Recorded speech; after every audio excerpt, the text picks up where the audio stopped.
sur les constats, les difficultés relevées pendant la crise et les différentes orientations qui ont réussi, qui sont de l'un des établissements plus résilients.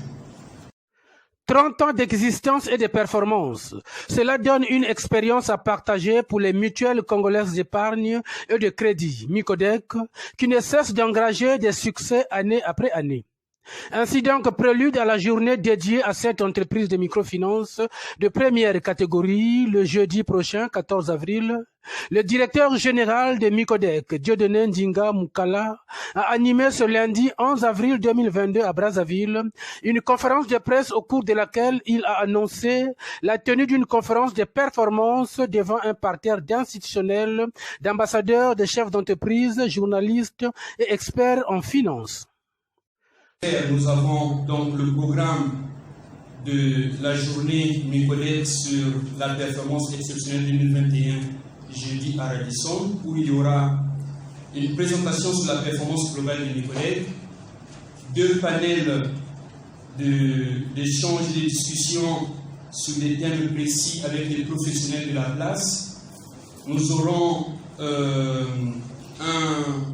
un panel avec trois sous-thèmes: la performance dans les entreprises congolaises, l'importance de la performance globale dans une banque, la gestion des performances dans le secteur bancaire.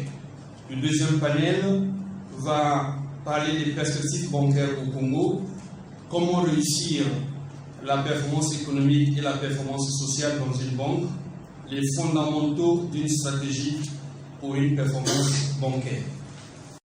45 caisses locales et points de vente répartis sur le territoire national. Les MICODEC viennent de réaliser près de 6 milliards de francs CFA de résultats grâce à l'épargne et au crédit accordé à leurs 377 000 sociétaires à la fin de l'exercice 2021. Mais les MICODEC n'entendent pas s'arrêter là. Pour les 3 prochaines années, leur DG a présenté au Chevalier de la Plume, du micro et de la toile, la nouvelle vision de cette entreprise de microfinance. Vision répartie en 3 axes et qui fera aussi l'objet du partage jeudi prochain. Les MICODEC, et pourtant, quand on voit bien, on va dire que c'est connu, mais c'est toujours bien de revenir là-dessus. Notre vision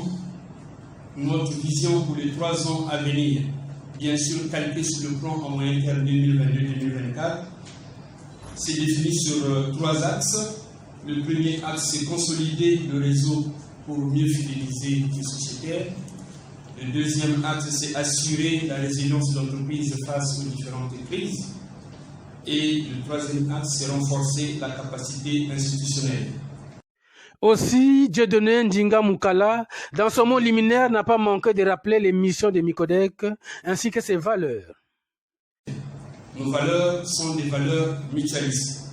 C'est la démocratie avec les élections, la transparence, la représentation et la participation, la proximité à la mesure de l'action humaine et la territorialité, la solidarité avec les échanges, l'entraide et la responsabilité, et enfin la citoyenneté avec l'équité, la responsabilité, le bénévolat, la formation et l'engagement. Nous sommes un réseau des établissements de microfinance de première catégorie avec organes fêtiers suivant la réglementation. Notre mission est donc de collecter l'épargne des membres des sociétaires copropriétaires de MICODEC et de leur faire des crédits. Ceci avec un seul objectif, de favoriser leur épanouissement dans l'exercice de leurs responsabilités et l'accomplissement de leurs projets. Créé en 1984 à Madingu, dans le département de la Bouenza, les MICODEC comptent aujourd'hui 760 000 comptes épargne courants. Le partage de l'expérience de cette entreprise congolaise à l'occasion de la journée MICODEC est d'une importance capitale selon l'orateur.